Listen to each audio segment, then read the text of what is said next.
E nós vamos meditar hoje no episódio aqui do capítulo 12 de Marcos, versículo 13, quando Jesus ele foi alvo, né, da implicância, da hipocrisia dos líderes religiosos daquele tempo. Quando nós lemos os evangelhos, nós vamos encontrar em diversos momentos a perseguição que Jesus sofreu por parte dos líderes religiosos daquele tempo, gente. Isso é real. Está agora em alta nas redes sociais, muitos pedidos de oração da igreja que se preocupa com a igreja perseguida. 30 pastores foram presos lá na China. A igreja está em constante perseguição lá na China.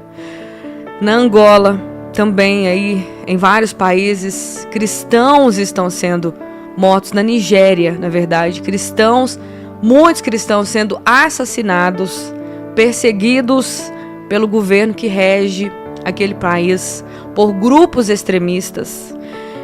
Então a perseguição à igreja por causa do nome do Senhor, ela é real, sempre existiu.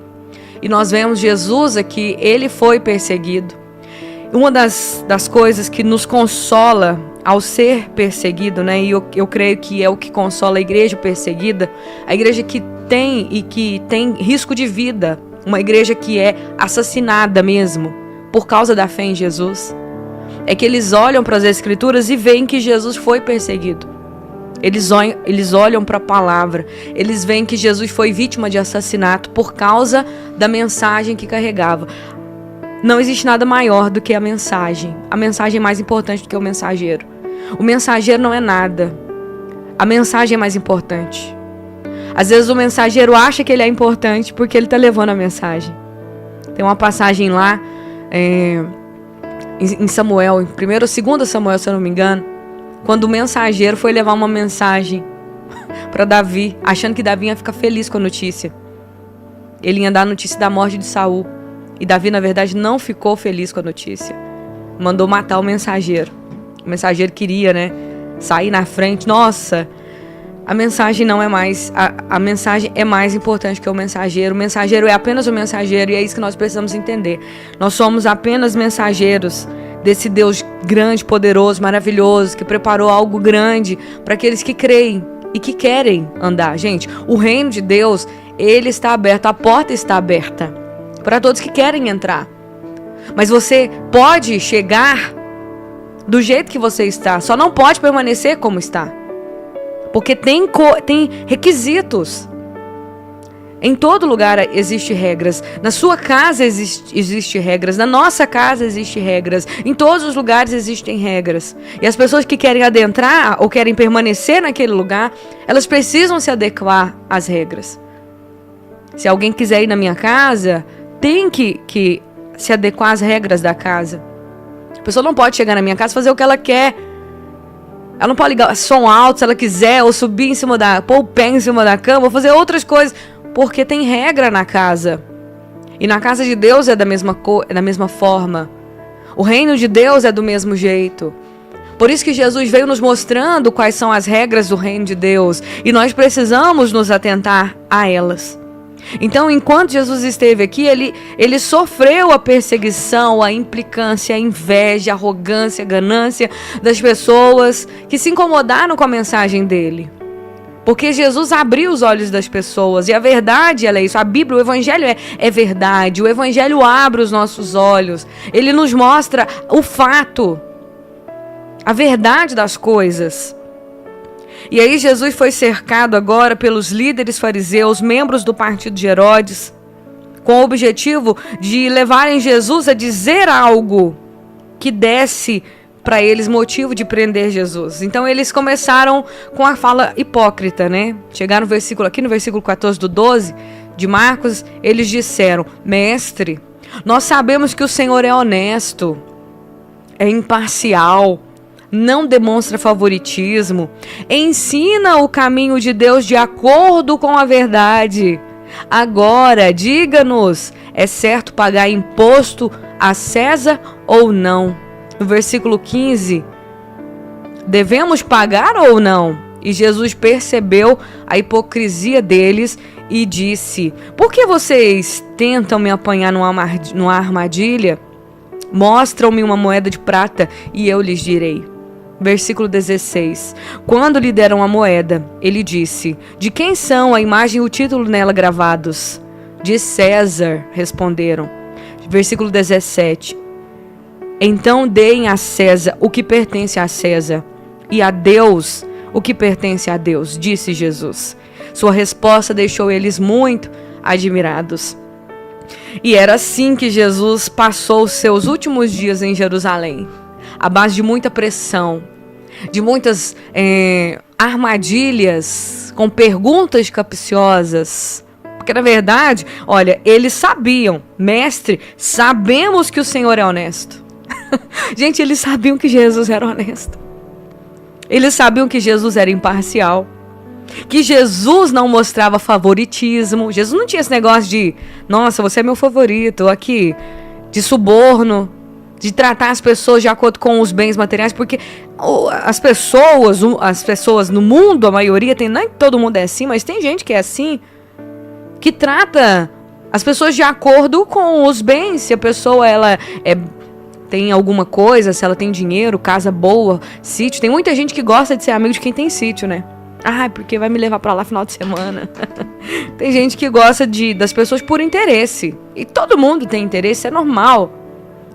Mas eles sabiam que Jesus não tratava e não demonstrava favoritismo, independentemente se era rico, se era pobre, se tinha classe social alta, se era humilde. Jesus falava com todos igualmente. Jesus não tratava ninguém com parcialidade. Se ele tivesse que falar umas verdades na cara, e ele falou muitas vezes, não é que ele não respeitou, mas ele não teve essa atitude mesmo de ficar mediando. Vou mediar o que eu vou falar. Tem gente que gosta de falar com agressividade, às vezes de um jeito, um tom mais assim, forte com pessoas humildes. E quando vai falar com uma pessoa que é rica ou que é instruída, a pessoa já fica daquele jeito pianinho. Não, Jesus não era assim. Se tinha que chamar a atenção, ele chamava, independentemente de quem fosse a pessoa. Jesus não tratava ninguém com parcialidade. E essa é a segurança que nós temos nele, que ele nos trata de acordo realmente como a gente é, como filhos de Deus. Não por classe social, porque na verdade tudo que as pessoas consideram importantes, títulos, diplomas, cargo, dinheiro, se é rico, se é pobre, tudo o que as pessoas consideram muito ou pouco, isso não vale nada. Isso tudo vai passar. Chegamos no mundo e nu partiremos do mundo. Porque nem a roupa que vai no corpo do defunto fica com ele para a eternidade. Todos nós partiremos do jeito que chegamos. Aqui no mundo nós só usamos as coisas. E a gente precisa entender isso, porque tem muita gente se apegando a coisas materiais, gastando sua vida, perdendo o mais precioso, que são os relacionamentos e a comunhão com Deus, por causa de desespero por coisas da terra. Por coisas da terra, fica perdendo a vida eterna. A eternidade é mais importante do que tudo isso. Nós somos apenas usuários das coisas. E no mundo, vou dizer para você uma coisa, nós somos apenas um número. Pro governo, para as pessoas, para todo mundo. No mundo a gente só é uma estatística. Nós somos um número, no meio de tantos números. Só somos diferenciados para o nosso Criador e para as pessoas à nossa volta. Por isso que é importante a gente tratar com carinho, com cuidado, independentemente do nosso temperamento. Se é nervoso demais, estressado demais, de menos, seja como for, melhore. Seja melhore esse jeito seu. Não vale a pena ficar gritando, xingando, amaldiçoando, tratando as pessoas de qualquer maneira, não amando. Larga esse telefone, vai amar mais a sua esposa, vai amar mais o seu marido. Sabe, dá a cada um aquilo que lhe é de direito. Foi o que Jesus ensinou. Dá a César o que é de César, a Deus o que é de Deus. E a palavra fala que a gente não deve dever nada para ninguém, a não ser o amor, com o qual nós devemos nos amar uns aos outros. Amar a igreja, amar os irmãos, ter paciência, ajudar as almas e fazer a diferença na onde a gente está. Eu tô aqui na rádio, gente, e eu não sei até onde minha voz está chegando. Mas eu venho pra cá todos os dias procurando dar o meu melhor fazer a diferença aqui nesse lugar que o Senhor me colocou. Fazer a diferença na sua vida. De alguma forma, fazer a diferença na sua tarde. Porque essa é a missão. O Senhor me colocou nesse lugar para isso. O Senhor te colocou onde você está para isso. Ele me colocou na minha família para isso. Para fazer diferença, para amar, para cuidar. Parar de picuinha, de ficar... Sabe, não vale a pena perder tempo. Nós devemos fazer o que Jesus nos ensinou. Dar a cada um aquilo que lhe é devido. Como cidadãos, cumprir as leis, pagar os impostos, orar pelas autoridades. Como membros da igreja, fazer o nosso trabalho de igreja, evangelizar, cuidar, orar uns pelos outros, amar uns aos outros, perdoar uns aos outros. Apenas o amor que a gente deve dever. E fazer a nossa parte. É o que o Senhor nos ensinou.